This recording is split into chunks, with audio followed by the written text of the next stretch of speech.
जय श्री राम दोस्तों। कैसे हो आप सभी? स्वागत है आप सभी का आपके अपने यूट्यूब चैनल में।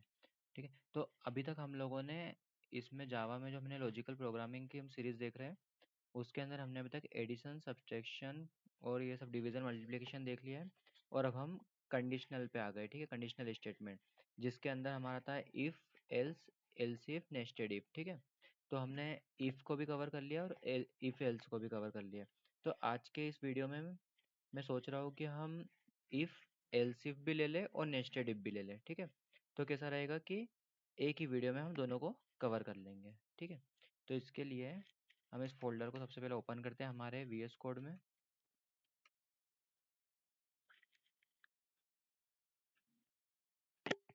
ठीक है, तो ये ओपन हो रहा है अभी।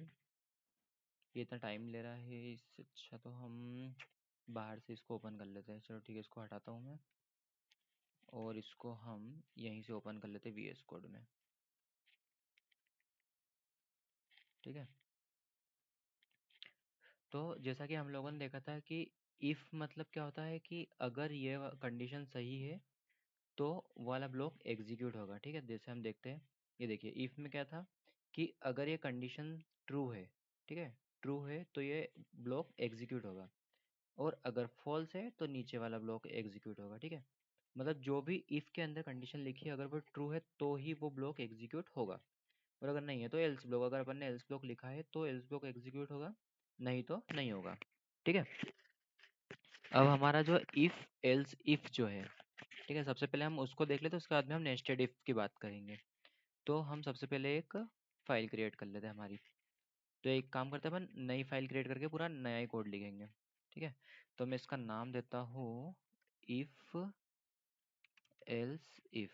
ठीक है, इफ़ एल्स इफ़ डॉट जावा, ये हमारी फ़ाइल का नाम हो गया है।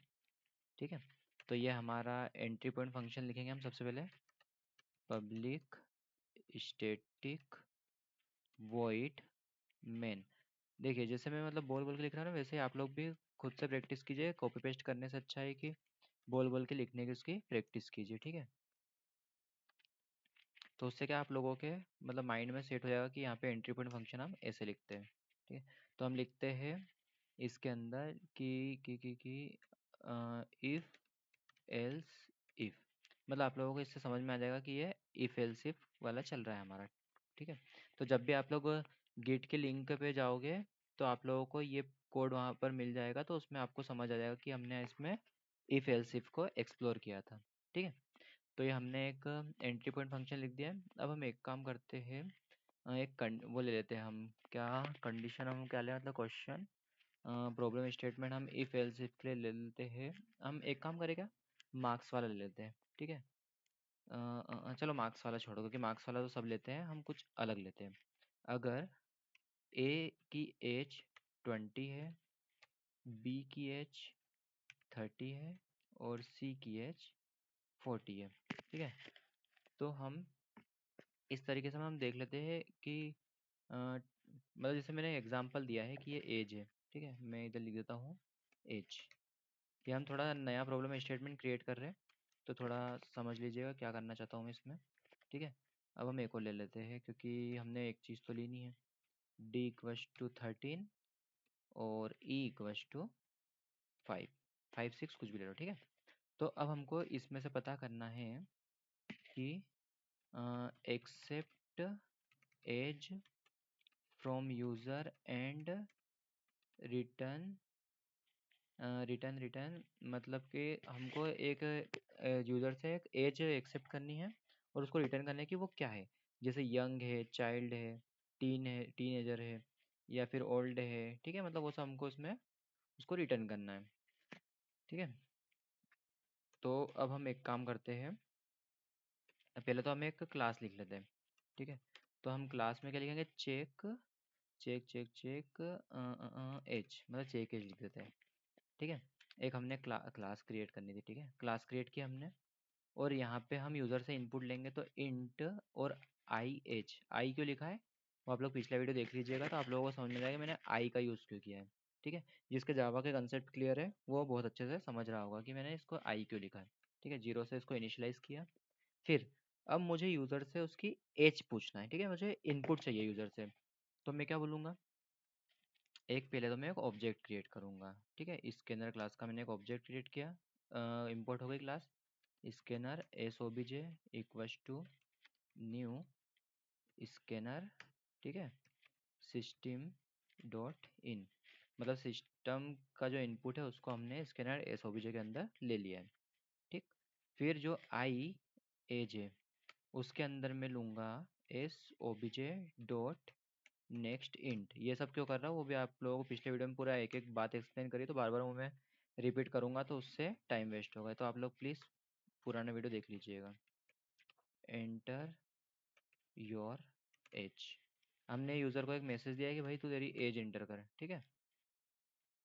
अब जो ये एज है मतलब वो चेक होने के लिए जाएगी कि भाई ये यंगर है, टीन है या फिर चाइल्ड है, मतलब जो भी है वो हम पता करने के लिए भेजेंगे इसको, ठीक है।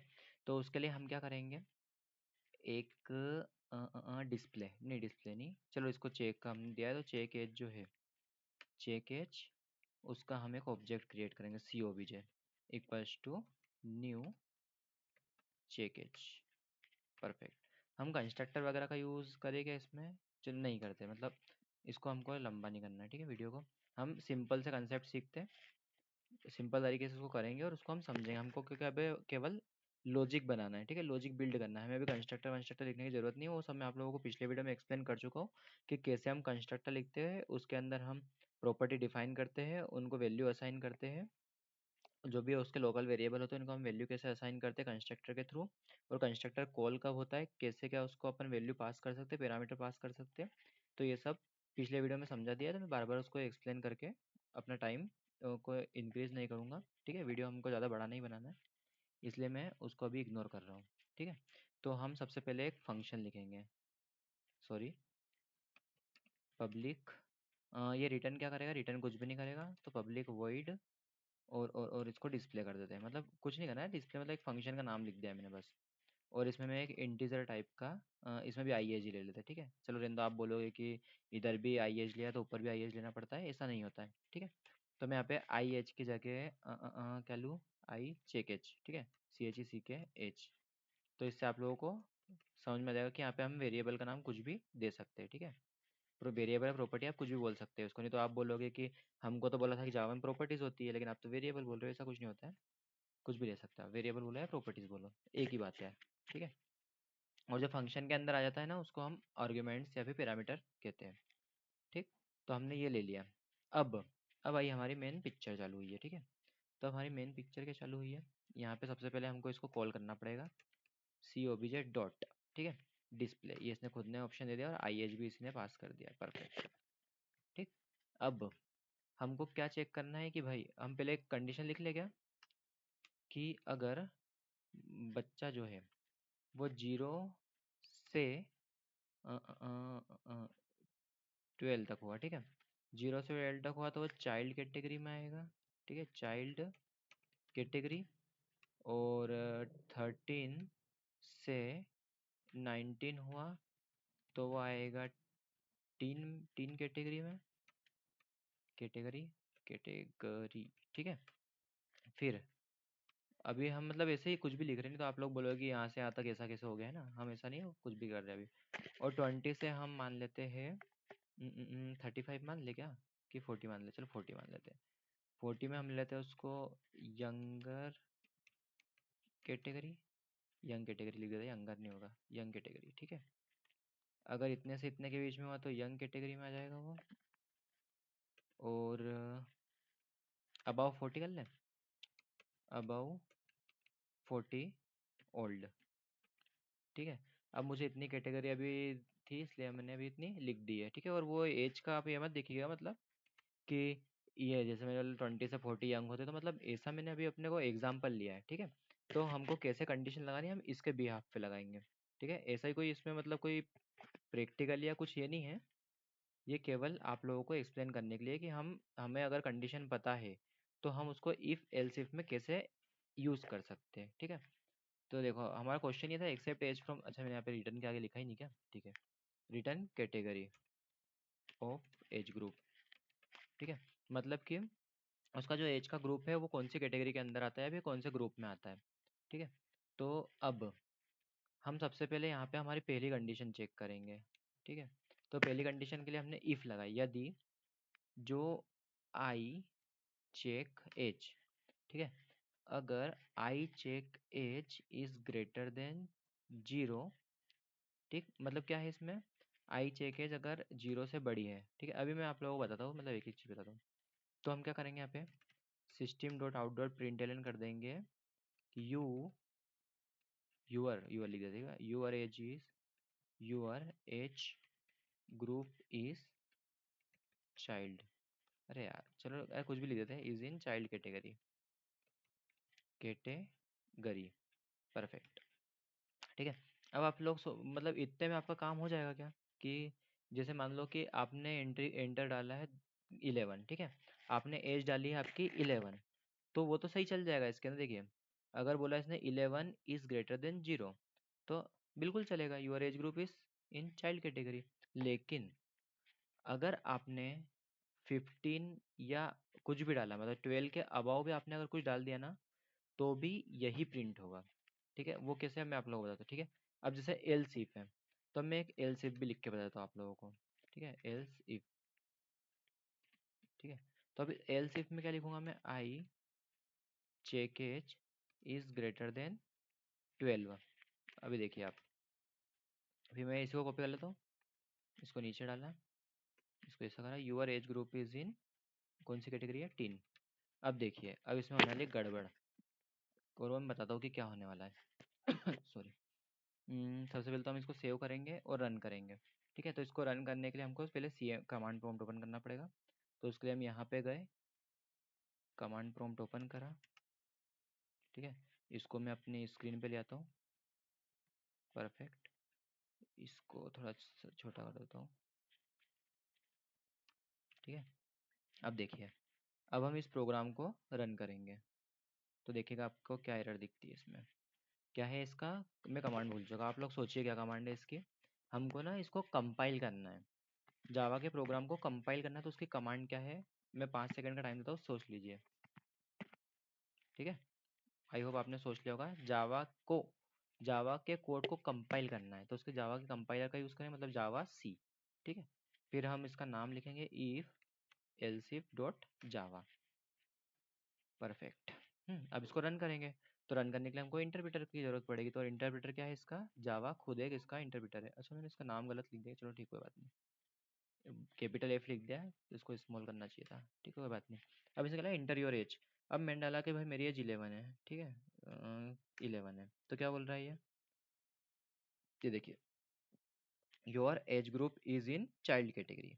ठीक है, तो अब आप लोग सोच रहे होंगे कि ये 0 से 12 के अंडर है, इसलिए यहाँ पे चाइल्ड कैटेगरी आ रहा है। लेकिन अब देखिए, अब जैसे मैंने डाल दिया यहाँ पे 50 डाल दिया, तो क्या आ रहा है, your age group is in child category.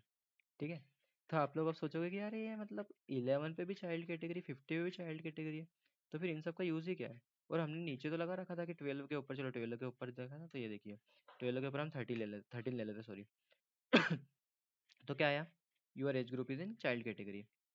अब आप लोग सोच रहे होंगे कि यार जब ये कंडीशन भी ट्रू हो रही है तो इसमें आया क्यों नहीं। सही बात है, आप सही सोच रहे हो। ठीक है, तो अब आप लोग एक चीज़ ध्यान दीजिए, इसको हम ना ड्राई रन करके देखते हैं।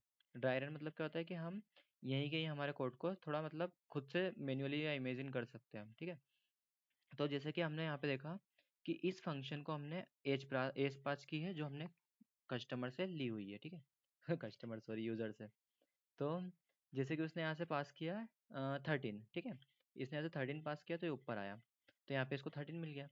फिर इफ़ कंडीशन पहले एग्जीक्यूट होगी हमारी, तो इफ़ में आया, उसने चेक किया कि भाई 13 is greater than 0, obviously 13 is greater than 0, तो उसने इसको एग्जीक्यूट कर दिया। और जब इफ़ ब्लॉक एग्जीक्यूट हो गया, तो उसको एल्स इफ में जाने की ज़रूरत ही क्या है।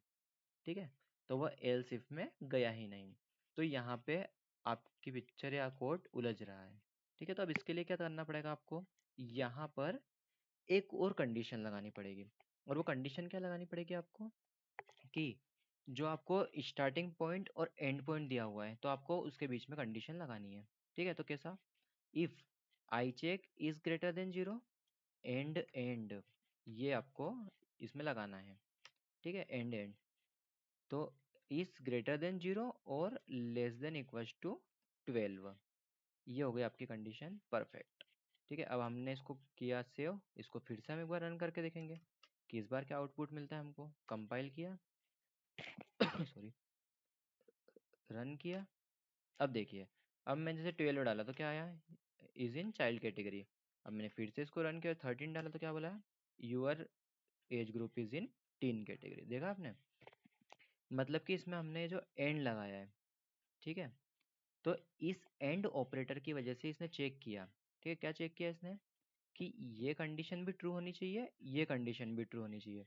अगर दोनों कंडीशन ट्रू है तो ही इफ ब्लॉक एग्जीक्यूट होगा, अगर एक कंडीशन भी फॉल्स हो गई तो इफ ब्लॉक एग्जीक्यूट नहीं होगा। और ये जो एंड ऑपरेटर है और ऑपरेटर है, ये सब मैं आप लोगों को आने वाले वीडियो में पूरा इन डिटेल एक्सप्लेन करने वाला हूँ।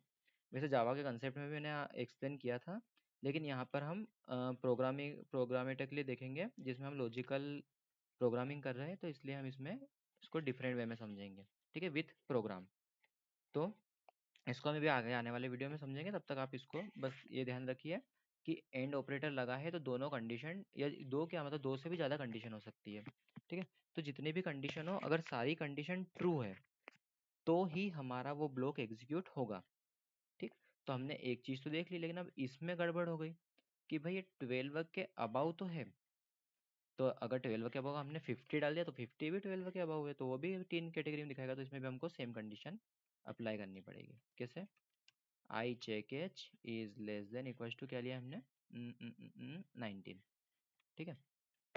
तो अब आप लोग यहाँ पे देखोगे कि यहाँ पे 13 लिखा है और यहाँ पे 12 क्यों लिखा है, क्योंकि देखिए यहाँ पे हमने ग्रेटर देन का यूज़ किया है। अगर मैं यहाँ पे 13 लिखूँ तो यहाँ पे मुझे ग्रेटर देन और इक्वल टू लेना पड़ेगा, इससे अच्छा मैंने डायरेक्ट 12 लिख दिया है, वो भी कोई गलत नहीं है और ये भी कोई गलत नहीं है, ठीक है। तो अब मैंने बोला कि भाई अगर एज जो है वो 12 से बड़ी है और 19 से छोटी है, बराबर है, तो ये टीन कैटेगरी में आएगा, ठीक है। अब मुझे सेम इसकी ज़रूरत पड़ने वाली, तो मैंने इसको कॉपी किया, पेस्ट किया। अब मैं यहाँ पे क्या चेक करूँगा कि भाई 19 से ऊपर चाहिए और 40 के से लेस देन और इक्वल चाहिए। तो your age group is in young category, YOUNG young category. अब हम इसको फिर से कॉपी करेंगे, ठीक है, कॉपी किया, पेस्ट किया, और यहाँ पे हम चेक करेंगे कि if check age is greater than 40, ठीक है सॉरी, अगर चेक एज 40 है तो वे ओल्ड कैटेगरी में आएंगे, your age group is in old category, ठीक है। और अगर देखिए, चलो पहले मैं इसको रन करके दिखाता हूँ आपको। इसको हमने, फिर मैं आप लोगों को एक और कंडीशन बताऊंगा जो हमने यहाँ पे मिस करी है, जो लिखना ज़रूरी है। इसको हम रन करेंगे। अब देखिए, हम बिल्कुल हम पहले पहले इससे देखेंगे, ठीक है। पहले हम इसको एक चाइल्ड कैटेगरी को लेते हैं, तो चाइल्ड कैटेगरी हमारी 12 के अंदर अंदर, ठीक है, तो ये चाइल्ड कैटेगरी और टीन कैटेगरी, ठीक है। फिर अब हम यंगर कैटेगरी लेंगे, ये यंग कैटेगरी आ गई। अब हम ओल्ड लेंगे, तो ओल्ड के लिए तो हम कुछ भी लिख सकते हैं, तो your age group is in old category, ठीक है। अब जो मैं कंडीशन बता रहा हूँ कि जो हमको लिखनी चाहिए वो ये है कि अगर किसी ने अपनी एज 0 डाल दी तो क्या होगा, कुछ भी नहीं हुआ। माइनस में डाल दी तो क्या होगा, कुछ भी नहीं हुआ, ठीक है। और अगर मान लो किसी ने एज अपनी डालना चाहा कि भाई मैं 80 साल का, लेकिन उससे गलती से एक जीरो एक्स्ट्रा लग गया, तो क्या होगा, your age in old category. तो हमको ये सारे जो इसको हम मतलब अभी तो हम एरर बोल सकते हैं, लेकिन एरर भी नहीं बोल सकते, इसको हम अभी प्रॉब्लम बोल सकते हैं। लेकिन जब आप इसका यूज़ किसी प्रोजेक्ट में करोगे, ठीक है, इंडस्ट्री प्रोजेक्ट में करोगे, तो इसको बग बोला जाता है, ठीक है। इसको बग बोलते हैं, जो टेस्टर होते हैं हमारे QA, वो इसको हमें मतलब देते हैं कि भाई ये तुम्हारे जो प्रोग्राम है उसमें बग मिला है हमको, ठीक है। तो बग क्या होता है कि जैसे अगर किसी ने एज अगर 800 डाल दी, तो उसको भाई एक मैसेज देना चाहिए ना कि तुमने भाई एज गलत डाली है, तो ठीक है, इसके लिए भी हम एक कंडीशन लगाएंगे यहाँ पे कि एंड जो आई चेक एज है वो लेस देन और इक्वल टू होनी चाहिए 150 से, ठीक है। क्योंकि कोई भी मतलब 150 साल से ज़्यादा का अभी अभी की कंडीशन में तो कोई इतना नहीं है, मैक्सिमम 120 तक रहते हैं अभी, मतलब 120 तक बहुत ही रेयर कंडीशन में, ठीक है। और जो मतलब है 150 200 वाले, वो ये सब काम ही नहीं करेंगे ना, वो क्यों प्रोजेक्ट चलाएंगे अपने। इसलिए हम 150, मतलब अभी हमारी कंडीशन समझने के लिए 150 तक ही हम इसको रोक रहे हैं, ठीक है। अब लेकिन हम जब भी 160 भी डालेंगे, 151 भी डालेंगे, तो भी हमको ब्लैंक मिलेगा, लेकिन कोई मतलब हमको वो नहीं देगा कुछ भी वैसे, इसलिए हम यहाँ पे क्या करेंगे, एल्स। एक होता है एल्स पार्ट, इसको भी मैं एक्सप्लेन करता हूँ आप लोगों को, ठीक है।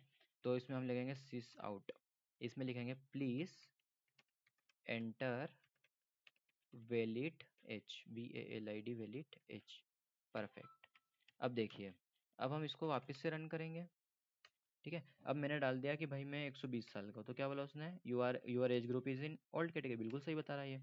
अगर मैं डाल दिया 151, your age group is one, वो अब ऐसा क्यों बता रहा है ये, कुछ तो गड़बड़ है Daya. Old category check, sorry sorry sorry, मैंने इसको ना कंपाइल नहीं करा है, देखो ये गलती होती है कि कंपाइल करना चाहिए कोड को हमेशा। वापस 151 डालता हूँ तो क्या है, प्लीज एंटर वैलिड एज, वो क्या हुआ, मैंने कंपाइल नहीं किया था, ठीक है। आप लोग भी ध्यान रखिएगा, कंपाइल हमेशा कोड को करना है। जब भी आप कुछ भी चेंजेस करो तो पहले कोड को कंपाइल करो, क्योंकि उसकी जो डॉट क्लास फाइल क्रिएट हो जाती है ना, वो उसके ओल्ड कोड के अकॉर्डिंग ही क्रिएट होती है, इसलिए उसको बार बार कंपाइल करना पड़ता है, ठीक है। तो क्या आ गया अपने, हमने प्लीज एंटर वैलिड डेट, ठीक है। कहाँ चला गया, हाँ ये रहा। अब मैंने बोला कि भाई मुझे डालना है 15, मतलब मैं 15 साल का हूँ, तो अभी 15 डाला तो आ गया भाई यू आर इन 10 कैटेगरी। लेकिन अगर मैं 15 डालने का ना, गलती से मुझसे माइनस का साइन दब गया, 15 डल गया, तो क्या आएगा, प्लीज एंटर वैलिड एज, ठीक है। तो अब इससे क्या हो गया, आपका कोड जो है पूरी तरीके से सही हो चुका है, मतलब ये हर एक कंडीशन को हैंडल करने के लिए रेडी है, ठीक। तो हम इसका एक बार फ्लो चेक कर लेते हैं, इसमें हमने क्या यूज़ किया है, क्यों यूज़ किया है, वो भी हम एक बार इसको समझ लेते हैं। फिर इसी वीडियो में हम नेस्टेड इफ को भी देख लेंगे, ठीक है। तो नेस्टेड इफ को इसी में देखें, चलो एक और मैं फंक्शन बना लूंगा इसी के अंदर, उसी में हम नेस्टेड इफ को भी समझ लेंगे, ठीक। तो अब सॉरी, अब हम सबसे पहले इसका फ्लो देखते हैं। यहाँ मैं एंट्री पॉइंट फंक्शन लिखना भूल गया क्या, ठीक है लिखता हूँ, क्योंकि कोई मेरा मतलब कोई गेट पे जाके मेरा कोड देखे तो उसको पता चलना चाहिए कि भाई ये क्या है, तो इसलिए मैं लिख दूँ एंट्री पॉइंट फंक्शन। नहीं तो बाद में यूँ नहीं बोले कि सर आपने तो इसमें कुछ लिखा ही नहीं, हमको कैसे पता चलेगा कि क्या कहाँ हो रहा है, ठीक है। तो कोई नहीं, आप तो सीधा बस वीडियो देख लीजिए, आपको कोड देखने की भी ज़रूरत नहीं है, मैं सही बोल रहा हूँ, आपको गेट पे लिंक को भी टच करने की भी ज़रूरत नहीं है आप लोगों को। अगर आप मेरा वीडियो देख लोगे ना, तो आप बस इस वीडियो को देख के इतने अच्छे से समझ जाओगे कि आप खुद का कोड लिख सकते हो, ठीक है। आपको मतलब कोड देखने की जरूरत नहीं पड़ेगी, खुद से आप कोड लिखने लगोगे, कुछ भी कोई सी भी बड़ी से बड़ी प्रॉब्लम हो, आप उसको खुद से लिखोगे बिना कहीं सर्च किए। हाँ, कहीं आप उलझ गए, कहीं सिंटेक्स की प्रॉब्लम आ गई, तो उसमें आप लोगों को नेट का यूज़ करना पड़ सकता है, ठीक है, जैसे हम भी करते हैं कभी कभी। वो तो नॉर्मल सी बात है यार, अपन ह्यूमन है, कुछ ना कुछ तो गलती होती है। अब मान लो कि मैं यहाँ पे इसकी जगह पे मैंने डॉट लगा दिया, या फिर इसकी जगह पे मैंने मतलब कुछ भी लगा भूल गया, और फिर मैंने बोला कि यार मेरे को समझ नहीं आ रही कि एरर क्या आ रही, तो मतलब कुछ ना कुछ भूल जाते हैं हम, तो उसको हम नेट पे सर्च कर सकते हैं, ठीक है। अब जैसे हमने स्कैनर का यूज़ किया और भाई इसको हमने इंपोर्ट ही नहीं करा, तो भी एरर आएगी। तो हमको पता नहीं है, तो हम नेट पे सीधे डालेंगे कि भाई स्कैनर क्लास हमने यूज़ की है, तो उसके लिए हमको क्या इंपोर्ट करना पड़ेगा, तो नेट खुद बताएगा कि भाई जावा डॉट यूटिल डॉट स्कैनर है, उसको आप इंपोर्ट करो आपके कोड में, ऑटोमेटिक यूज़ होगा, ठीक है। तो ये सारी चीज़ ऑटोमेटिकली होती है, ठीक है। अब देखिए इसका फ्लो समझते हैं। सबसे पहले ये एक एंट्री पॉइंट फंक्शन है, ठीक है, इतना तो पता है आप लोगों को। एक हमने लोकल वेरिएबल लिया है, वो भी पता है आप लोगों को। हमने एक स्कैनर क्लास का ऑब्जेक्ट क्रिएट किया है, उसके थ्रू हमने यूज़र से इनपुट लिया है, और उस इनपुट को हमने इस डिस्प्ले नाम के फंक्शन को पास किया है, ठीक है। और उस डिस्प्ले नाम का फंक्शन कहाँ से है, हमने चेक एज नाम की एक क्लास है जिसका ऑब्जेक्ट क्रिएट किया, उस ऑब्जेक्ट के थ्रू हमने डिस्प्ले क्लास डिस्प्ले फंक्शन को कॉल किया है, ठीक है। फिर सॉरी, जैसे कि ये डिस्प्ले फंक्शन है, ओके। तो डिस्प्ले फंक्शन जो है एक पैरामीटर एक्सेप्ट करेगा, और हम नीचे से एक पैरामीटर पास भी कर रहे हैं, पैरामीटर आर्गुमेंट कुछ भी बोल सकते हो आप। तो हमने वहाँ से पास किया, फिर हमने कंडीशन लगाई। सबसे पहले हमने इफ़ कंडीशन को चेक किया कि जो वेरिएबल है तो उसकी वैल्यू 0 से बड़ी और 12 से छोटी या बराबर है, ठीक है। Means I check age is greater than 0 and I check age is less than equals to 12, ठीक है। तो अगर ये कंडीशन ट्रू है, ठीक है, if both conditions are true. ठीक है, तो अगर दोनों कंडीशन ट्रू है तो हमारा इफ ब्लॉक एग्जीक्यूट होगा। ठीक है, फिर अगर हमने 13 पास किया है तो अब जो सेकंड वाली कंडीशन है वो तो उस कंडीशन में फॉल्स हो गई ना, क्योंकि जो 12 है वो 13 से ग्रेटर देन तो नहीं है ना, 13 जो है वो 12 से लेस देन भी नहीं है, तो ये वाली कंडीशन हमारी फॉल्स हो गई। तो ये वाली कंडीशन ट्रू और ये वाली कंडीशन फॉल्स, मतलब first condition true and second condition false, तो हमारा रिजल्ट आएगा फॉल्स, मतलब इफ ब्लॉक हमारा एग्जीक्यूट नहीं होगा। फिर हम आएंगे एल्स इफ ब्लॉक के अंदर और इससे पूछेंगे कि भाई जो तुम्हारा 13 है वो ग्रेटर देन है 12 से, तो बोलेगा बिल्कुल नहीं है, हाँ सॉरी सॉरी बिल्कुल है। कंपाइलर मारेगा यार, कुछ भी बोलते हैं। ठीक है, अगर उसने पूछा है कि 13 इज ग्रेटर देन 12 तो बिल्कुल है। फिर उसने दूसरी कंडीशन चेक करी कि 13 इज लेस देन और इक्वल टू 19, तो इसने बोला बिल्कुल ऑब्वियसली है। तो अभी हमारी दोनों कंडीशन ट्रू हो गई, तो ये हमारा एल्स इफ ब्लॉक एग्जीक्यूट हो जाएगा और हमको ये प्रिंट होके मिल जाएगा। लेकिन अगर हमारा 13 की जगह 22 या 30 होता, ठीक है 22 ले लेते हैं, अगर 22 हुआ तो ये वाली कंडीशन भी फॉल्स हो गई हमारी। फिर इस वाले एल्स इफ ब्लॉक में आएंगे और इससे पूछेंगे कि भाई जो तेरे अंदर आई चेक एज है मतलब 22 है वो ग्रेटर देन है 19 से, उसने बोला यस। फिर हमने सेकेंड वाले कंडीशन को चेक किया, उससे पूछा कि भाई 22 इज लेस देन और इक्वल टू 40, तो बोला हाँ लेस देन है 22। तो उसने बोला कि चलो ठीक है दोनों कंडीशन ट्रू हो गई है तो एग्जीक्यूट होना ही पड़ेगा, तो वो एग्जीक्यूट हो गया। ठीक है, तो आपको प्रिंट होके मिल जाएगा your as group is in young category. Perfect. फिर अगर आपने पास किया है 80, ठीक है, तो ये वाला जो एलसीफ है ये भी फॉल्स हो जाएगा कि इसमें एक कंडीशन तो ट्रू हो रही है और एक कंडीशन फॉल्स हो रही है, तो इसलिए ये एलसीफ ब्लॉक एग्जीक्यूट नहीं होगा। फिर नीचे वाले से पूछेगा कि भाई 80 जो है वो 40 से ग्रेटर देन है, तो बोले यस ये, तो ये ट्रू हो गया। फिर इसने पूछा कि भाई 80 जो है वो लेस देन इक्वल्स टू 150 से, तो उसने बोला कि हाँ हाँ सही है मतलब है, ट्रू है, तो ये वाला ब्लॉक एग्जीक्यूट हो जाएगा। ठीक है, फिर अब एक ऐसी कंडीशन आती है जो एक्सेप्शन रहती है। ठीक है, अभी एक्सेप्शन क्या होता है हम आगे पढ़ेंगे, वैसे मैंने जावा के कंसेप्ट में आप लोगों को एक्सप्लेन किया है कि एक्सेप्शन क्या होता है। ठीक है, तो मैं इस अभी आप लोगों को जब हम लॉजिकल प्रोग्राम करेंगे तो उसमें भी एक्सेप्शन का बताऊंगा, क्योंकि हमारा ट्राई कैच को हमको यूज़ करना पड़ता है एक्सेप्शन के लिए। ठीक है, तो ये तो अभी हमारा छोटा सा कोड है तो इसमें एक्सेप्शन की इतनी कोई ज़रूरत नहीं है, लेकिन मैं बता रहा हूँ कि इसमें एक्सेप्शन किसको बोलते हैं, कि अगर गलत एंट्री करी तो। ठीक है, क्योंकि यूज़र रहते हैं मतलब गलत एंट्री भी कर करके देखते हैं, जैसे अपन को भी रहता ही है, कोई कुछ फॉर्म फिल करना हो अपने कुछ काम का नहीं हो तो अपन क्या करते हैं, अपन से पूछा कि भाई एज बता, तो अपन क्या डाल देंगे 200 साल, 500 साल, या माइनस में डाल देंगे। ठीक है, तो हम जस्ट फॉर फन करते हैं। ठीक है, तो वो हमको जो मतलब जो डेवलपर रहते हैं उनको इस कंडीशन को भी हैंडल करना होता है। ठीक है, जैसे कि आपसे बोला मोबाइल नंबर डालो, तो आप क्या करोगे, 1 2 3 4 5 6 7 8 9 10 11 12 मतलब कुछ भी डाल दोगे। ठीक है, मतलब 10 डिजिट का रहता है तो आप 15 डाल दोगे, 16 डिजिट डाल दोगे, या फिर आप 2 3 डिजिट में ख़त्म कर दोगे, तो वो सब एक्सेप्शनल थिंग्स है। तो इन सबको हम डेवलपर्स को हैंडल करना होता है, जो हम प्रोग्रामर्स होते हैं ना उन सबको बैकएंड में इसको सबको हैंडल करना होता है। तो इसके लिए हमने ये एक एल्स ब्लॉक भी ले लिया है, अगर हम ये नहीं लेते तो सामने वाला जो एंड यूज़र है उसको तो पता ही नहीं चलता ना कि भाई मैंने एंट्री तो डाल दी लेकिन क्या हो रहा है, मतलब कुछ डिस्प्ले नहीं हो रहा है, कोई रिजल्ट नहीं मिल रहा, कुछ आउटपुट नहीं मिल रहा है, तो फिर वो सोचेगा कि भैया इनकी जो एप्लीकेशन है वो करप्ट है। ठीक है, वो हमारी एप्लीकेशन को ही गलत बोल देगा। क्योंकि उसको कोई आउटपुट नहीं मिला, कोई रिजल्ट नहीं मिला, तो क्यों कोई हमारी एप्लीकेशन को यूज़ करेगा। ठीक है, तो अब मैंने जैसे आप लोगों को बताया कि हम लोग गलत एंट्री जानबूझकर डालते, लेकिन ऐसा नहीं है, कोई कोई यूज़र जेन्युइनली भी रहता है जो रजिस्टर करता है लेकिन उससे गलती से बाय मिस्टेक कुछ भी हो जाता है। जैसे उसने बोला कि भाई मेरी एज 25 है, तो उसने 25 लिखा और उसको लगा 5 प्रेस नहीं हुआ या फिर 2 बार प्रेस हो गया, तो 255 हो जाएगा उसकी एज। तो इस कंडीशन को भी हमको हैंडल करना पड़ेगा ना, तो इसलिए हमने यहाँ पर एंड एंड लगा रखा है सब दूर, और अगर कुछ भी नहीं है तो फिर ये एल्स ब्लॉक में चला जाएगा। ठीक है, अगर उसने 255 एज डल गई गलती से तो ये बोल देगा प्लीज एंटर वैलिड एज, फिर वो जाएगा चेक करने कि भाई यार ये वैलिड एज क्यों बोल रहा है, फिर वो जाएगा उस इनपुट फील्ड के ऊपर, बोलेगा हाँ सही है मैंने यहाँ पे 255 डाल दिया था, फिर वो उसको 25 करेगा।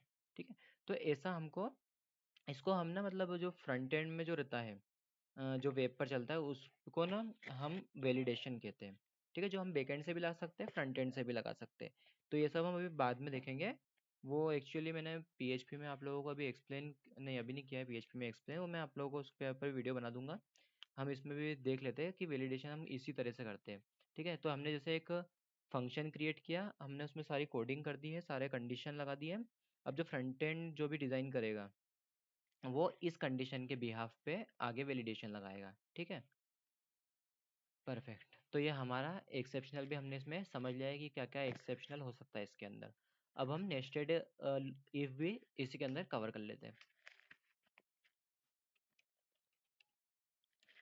इसको भी हम वॉइड ही लेते हैं, इसको कोई रिटर्न करते नहीं हम। ठीक है, नेस्टेड इफ, नेस्टेड इफ नाम का हमने एक फंक्शन लिखा जिसके अंदर भी हमने एक एनो लिया। ठीक है, यूज़र से एक नंबर लिया। तो पहले हमको नीचे एक यूज़र से नंबर लेना पड़ेगा, तो एक काम करता हूँ, इसी को मैं कॉपी कर लेता हूँ, यहाँ पे पेस्ट कर देता हूँ और यहाँ पे लिखता हूँ inter any number, inter any number. Perfect. अब आई एच की जगह हम आई एन ओ ले लेते हैं यहाँ पे।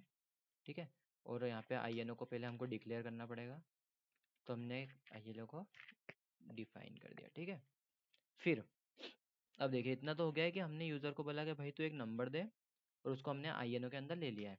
फिर उसके बाद में हमने ऑब्जेक्ट तो क्रिएट ऑलरेडी कर रखा है सी ओ बी जे का डॉट। अब हमारे फंक्शन का नाम क्या था, नेस्टेड इफ का गया, ये रहा, आई एन ओ ले लिया हमने। ठीक है, परफेक्ट। अब ये आई एन ओ के अंदर जो यूज़र ने इनपुट किया है वो यहाँ पे आ जाएगा हमारे पास। अब हमको नेस्टेड इफ सीखना है। ठीक है, तो नेस्टेड इफ क्या होता है, इफ के अंदर इफ। ठीक है, मतलब क्या बोल सकते हैं हम इंग्लिश में, इफ इनसाइड इफ। ठीक है, ये ऐसा नहीं है कि एक इफ के अंदर एक ही इफ आएगा, इफ के अंदर इफ के अंदर इफ भी आ सकते हैं। ठीक है, तो अब हम समझते हैं इफ आई, सबसे पहले तो हम चेक करेंगे भाई आई एन ओ वन जो है वो ग्रेटर देन है जीरो से। परफेक्ट, अगर ग्रेटर देन है जीरो से तो अंदर आएगा, और फिर अगर वो ग्रेटर देन है तो I N O is greater than, क्या लिखो, ग्रेटर देन वन। चलो एक काम करते हैं, लेस देन करते हैं, less than 12, sorry less than equals to 12 करते हैं। ठीक है, सिस आउट, अरे sorry, your age is under 12। ठीक है, मतलब हमने क्या लिखा कि तुम्हारी उम्र जो है वो 12 साल के अंदर है। फिर अंदर आए, इफ कंडीशन लिखी, I N O is less than equals to, sorry इसको ग्रेटर देन भी करना पड़ेगा हमको। ठीक है, ग्रेटर देन और greater than 12 and I N O is less than equals to 40। मतलब अभी मैं रेंडमली कुछ भी उठा रहा हूँ, मतलब ऊपर के प्रोग्राम से कुछ लेना देना नहीं इसका, नहीं तो आप लोग सोचोगे कि ऊपर के इससे कुछ लेना देना, नहीं नहीं, ये तो मैं आप लोगों को केवल एक्सप्लेन कर रहा हूँ कि नेस्टेड इफ हम कैसे लिख सकते हैं, इफ़ के अंदर इफ़। ठीक है, तो अब चलो ठीक है, हमने इतना तो ले लिया। और अगर ये 12 साल से बड़ा है और 40, एक काम करते हैं, इसको हम 12 की जगह 18 कर देते हैं, यूअर एज इज़ अंडर 18, क्योंकि ये थोड़ा बेस्ट रहेगा हमारे लिए वोटिंग के पर्पज़ से। ठीक है, क्योंकि वोटिंग भी चल रही है, इसको इक्वल टू भी करना पड़ेगा क्योंकि भाई वोटिंग तो डाल सकते हैं ना जो भी इससे इक्वल टू है। ठीक है, फिर I N O one, sorry I N O is less than, मतलब वोटिंग तो हम कोई भी डाल सकता है, मतलब 40 के ऊपर को कुछ है नहीं, तो हमने इतना ही कर दिया। मतलब जो आई एन ओ है वो ग्रेटर देन और इक्वल्स टू 18 है, तो are eligible you are eligible sorry for voting. Perfect. अब हमको देखना है कि हमने अभी तो देख लिया इफ के अंदर हमने दो इफ लिख लिए। ठीक है, लेकिन अब इसी इफ के अंदर एक और इफ लिखना हो तो, हाँ ये भी सही बात है, हमको जरूरत पड़ सकती है इस इफ की भी। अब मैंने बोला कि अगर ये बंदा मतलब बंदा, हाँ ठीक है, अगर ये पर्सन 18 साल से ऊपर है, ठीक, लेकिन अभी जैसे हम वहाँ पे गए, वोट डालने गए, तो हम ऐसा कंसिडर करते हैं कि हमारे पास दो डिपार्टमेंट है। ठीक है, तो अब मैं यहाँ पे कमेंट में लिख देता हूँ कि एक ए डिपार्टमेंट है जहाँ पे 18 से 30 साल तक के लोगों को ले रहे हैं, मतलब वो वोट डाल सकते हैं, और एक बी डिपार्टमेंट है जहाँ पे 30 से 50 साल तक के डाल सकते हैं, और एक सी डिपार्टमेंट है जो कि बनाया गया है ओल्ड एज लोगों के लिए, ठीक है, जो कि मतलब जैसे जिनसे चलते नहीं बनेगी या फिर ज़्यादा देर तक खड़े नहीं रह सकते क्यू में, तो उनके लिए हमने लिख दिया है अबाउ 50। मतलब कि वो जाएंगे और सीधे वोट डाल के आ जाएंगे, मतलब उनको इनकी तरह लाइन में खड़ा नहीं रहना पड़ेगा, ठीक है। तो अब इस कंडीशन में हम क्या चेक करेंगे कि if I N O is, अभी हमने 18 से तो ऊपर हो गए, लेकिन इज लेस देन 30 और इक्वल टू भी करना पड़ेगा, ठीक है। तो if I N O is less than और इक्वल्स टू 30 है, सॉरी 30 है, तो सीस आउट करेंगे हम, गो टू डिपार्टमेंट ए, ठीक है। मतलब डिपार्टमेंट लिख दिया, सेक्शन है, कुछ भी लिख सकते हो आप। परफेक्ट, इसी को हम कॉपी पेस्ट कर लेते, 2 बार और जरूरत पड़ेगी हमको इसकी। तो अब हमको यहाँ पे ना कंडीशन लगानी पड़ेगी, क्योंकि हम यहाँ पे इफ एल्स का यूज़ नहीं कर रहे, मतलब एल्स इफ का यूज़ नहीं कर रहे हम, यहाँ पे नेस्टेड इफ समझ रहे हैं। इसीलिए हम इस इफ के अंदर ही हमको ये कंडीशन देनी पड़ेगी कि भाई अगर ये 30 साल के ऊपर है and I N O is less than equals to 50 है ना, हाँ ठीक है 50, तो गो टू डिपार्टमेंट बी, फिर वो चेक करेगा कि इज ग्रेटर देन 50। अगर जो पर्सन है वो 50 के अबाव है, तो भाई तो सी डिपार्टमेंट में जाओ तुम, ठीक है। अब देखिए, अब आप लोग बोलोगे क्या गजब की डिज़ाइन है, इतना हमने क्या करा है मतलब ये ऐसा कुछ नहीं है, आप इसको इफ़ एल्स इफ से कर सकते थे, स्विच स्टेटमेंट से भी कर सकते थे, लेकिन अभी हमको नेस्टेड इफ समझना था, इसलिए हमने ऐसा लिखा, क्योंकि ये गलत तरीका है। इस तरीके से हम नेस्टेड इफ का यूज़ नहीं करते हैं, ये केवल आप लोगों को एक्सप्लेन करने के लिए किया है कि हम कैसे प्रॉब्लम स्टेटमेंट बना के उसको हम सोल्व कर रहे हैं, ठीक है, with help of nested if. अब देखना, हम आप लोगों को इतने अच्छे से बिल्कुल समझ में आएगा, इसका हम आउटपुट देखते हैं क्या होता है, इसको हम एग्जीक्यूट करेंगे। पहले तो हमको कंपाइल करना पड़ेगा, नहीं तो कंपाइलर फिर एरर देगा, मतलब एरर तो नहीं देगा लेकिन गलत देगा हमको, ठीक है। अभी तो इंटरव्यू फॉर एज, ये तो पहले ऊपर की पिक्चर है, ठीक है। इसने क्या बोला, your age group is in young category, इसको तो छोड़ो। अब हमको भाई जाना है कि डिपार्टमेंट बी में जाना है, ठीक है, मतलब डिपार्टमेंट बी में क्या जाना है, जैसे मेरी एज मान लो, मेरी तो नहीं है, ठीक है, मतलब मान लो कि जो पर्सन है उसकी एज 40 है, उसको जानना है, वो गया हमारे प्रोग्राम एप्लीकेशन पे, उसको हमने बोला कि भाई तुम्हारी एज डालो, तो हम बताएंगे कि तुमको कौन से डिपार्टमेंट में जाके वोटिंग करनी है, ठीक है। तो उसने जैसे 40 डाला तो क्या आया, गो टू डिपार्टमेंट बी, और ऊपर क्या है, you are eligible for voting, ठीक है। उसको बोल दिया कि भाई तुम वोटिंग के लिए एलिजिबल हो और डिपार्टमेंट बी में जाओ, ठीक है। तो उसने बोला ठीक है भाई। तो अब देखिए, अभी 40 साल का था, तो यहाँ पे क्या है, 30 साल से बड़ा और 50 साल से कम, ठीक है। तो ये गया बी में। अब हमको एक और कंडीशन को हैंडल करना पड़ेगा, कैसा, नहीं हैंडल करना, ये आएगा यहाँ पे, योर एज इज अंडर 18, मतलब देखिए, मुझे लगा कि नीचे हैंडल करना पड़ेगा, पर हमने ऊपर कर चुके हैंडल भी। अब जैसे बंदे ने डाला कि भाई मैं 16 ईयर का हूँ, तो क्या बोलेगा वो, अरे वो तो ऊपर का गया, अब यहाँ पे डालेंगे क्या, यूर एज इज अंडर 18, मतलब कि तुम 18 साल के अंडर हो, तुम वोट नहीं डाल सकते हो, ठीक है। तो आप यहाँ पे मतलब जो भी आपको देना है सेंटेंस, वो आप दे सकते हो, इसकी ऐसी कोई मतलब बड़ी बात नहीं है, ठीक। अब हम देखते हैं कि अगर जो पर्सन है वो है 80 ईयर का, तो क्या होगा, अरे ठीक है, क्या आएगा, you are eligible for voting और गो टू डिपार्टमेंट सी। ये क्या बार बार ये ऊपर वाला एग्जीक्यूट हो रहा है ना, तो उसकी वजह से प्रॉब्लम हो रही है, लेकिन क्या करें, वो हमारा इसका पार्ट है ना, इफ एल्स इफ का, तो उसको भी हटा नहीं सकते, क्योंकि आप लोगों को तो पूरा कोड चाहिए ना, और मुझे पता है आप लोग वीडियो देख के तो सीखोगे नहीं, आप लोगों को तो कोड चाहिए रेडीमेड, तो आप लोग जाओगे गिट लिंक पे और उससे मेरा कोड उठाओगे, लेकिन ऐसा नहीं करना है, आपको वीडियो देखना है और इसको खुद से लिखने की ट्राई करना है, ठीक है। कभी भी कोड को कॉपी पेस्ट मत किया करो। हाँ, जब ऐसा लगे कि 20-25 लाइन का कोड है और आप लोगों को कुछ प्रॉब्लम स्टेटमेंट का कुछ सॉल्यूशन ही नहीं मिल रहा, तो आप उस कोड को कॉपी पेस्ट करो, लेकिन हाँ, कॉपी पेस्ट करने के बाद उसको समझना भी है। ऐसा नहीं कि आपने उठाया, डाल दिया यहाँ पे, काम हो गया, चलते बनो, ठीक है। लेकिन क्या होता है कि वही कोड आपके पास वापस आता है, मतलब बोलते हैं ना कि आपने जो पाप किया है वो आपके पास ही वापस आएगा, तो वही बात है। आप जो उसमें पाप करोगे ना, वो आपके पास ही आएगा कि भाई इसमें एरर आ रही है, तो इसको सोल्व करो, फिर तब आप उलझ जाओगे कि अरे यार ये तो मैंने उस साइड से उठाया था, वो साइड भी पता नहीं वो कहाँ की थी, मतलब आप लोग बहुत कंफ्यूज हो जाओगे, फिर उसमें आप सोचोगे कि यार कहाँ से उठाया था, कहाँ से उठाया था, इसको कैसे करूँ, फिर आप उस टाइम पे फिर उसको सर्च करोगे, दूसरा कोड मिलेगा, उसको उठा के लगाओगे, फिर उससे आपकी जो फंक्शनलिटी है अदर, वो डिस्टर्ब हो जाएगी।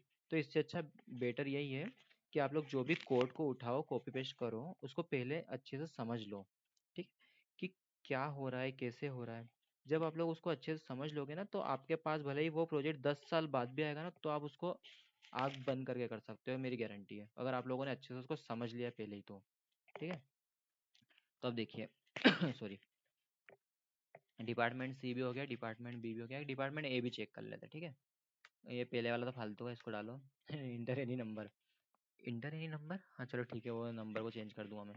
अब मैंने डाला कि भाई मैं 25 साल का हूँ, क्या करना चाहिए, तो उन्होंने बोला भाई तू डिपार्टमेंट एक में जा, ए में जा, जा उधर वोट डाल ठीक है, तो ये पोलिंग बूथ वाला आपको ऐसा भगा देगा कि भाई तू जा डिपार्टमेंट 1 में जा, ऐसा नहीं होता। ठीक है, तो अब लिख देंगे अपन enter your age for check voting department, perfect. अब ये थोड़ा सही लगेगा, इसको पहले हमको कंपाइल करना पड़ेगा, कंपाइल हो जा भाई, रन करना पड़ेगा। ये है एसी। अब देखो क्या है, enter your age for check voting department. मैंने बोला कि यार भाई मैं तो 20 साल का हूँ, लेकिन मुझे वोटिंग डिपार्टमेंट नहीं पता, तो बोला अरे मैं हूँ ना, बताता हूँ ना। उसने बोला कि भाई तू एलिजिबल है वोट के लिए, और तू जा डिपार्टमेंट ए के अंदर। ठीक है, तो मैं एक काम करता हूँ, इसके ऊपर ना लिख देता हूँ, ये है हमारी इफ एल्स इफ कंडीशन, और ये है हमारा नेस्टेड इफ। क्योंकि इससे क्या होगा कि आप लोग जब भी कोड देखोगे ना, तो आप लोगों को समझ में आ जाएगा कि ये किस चीज़ के लिए लिखा हुआ है। ठीक है, तो हो गया, मतलब हमारा देखिए, इफ एल्स इफ भी कवर कर लिया हमने, ये हमारा इफ एल्स इफ वाला है, और ये हमारा नेस्टेड इफ वाला है।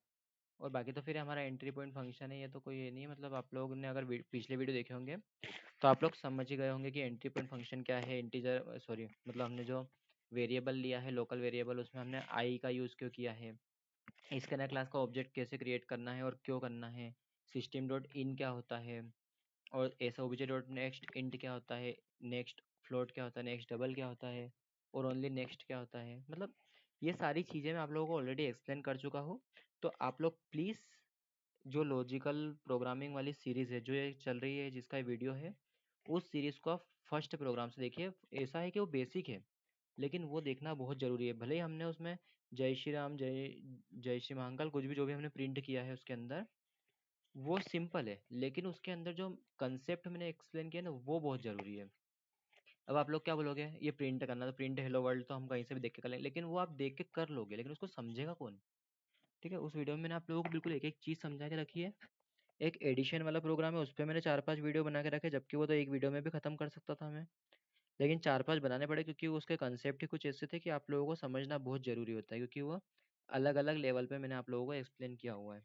ठीक है?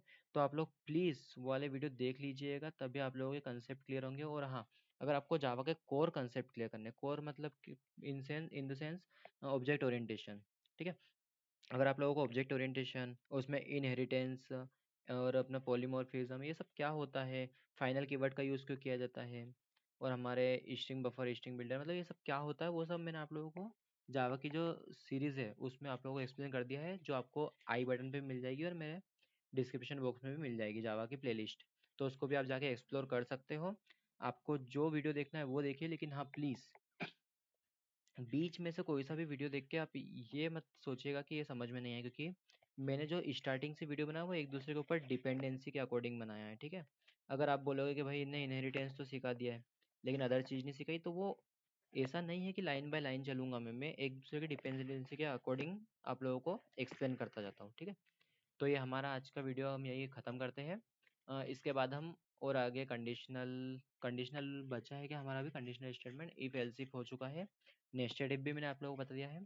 ठीक है, एक हमारा हाँ स्विच बचा हुआ है, तो स्विच को हम नेक्स्ट वीडियो में कवर कर लेंगे। ठीक है, तो प्लीज़ वीडियो अगर पसंद आए तो ज़्यादा से ज़्यादा लाइक कीजिए, और इसको ना अपने दोस्तों तक बहुत ज़्यादा शेयर कीजिए।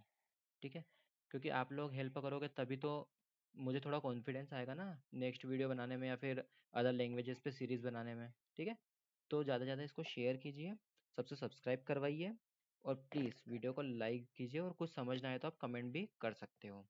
ठीक है फ्रेंड्स, मिलते हैं नेक्स्ट वीडियो में, तब तक के लिए बाय बाय, टाटा, धन्यवाद, जय श्री राम।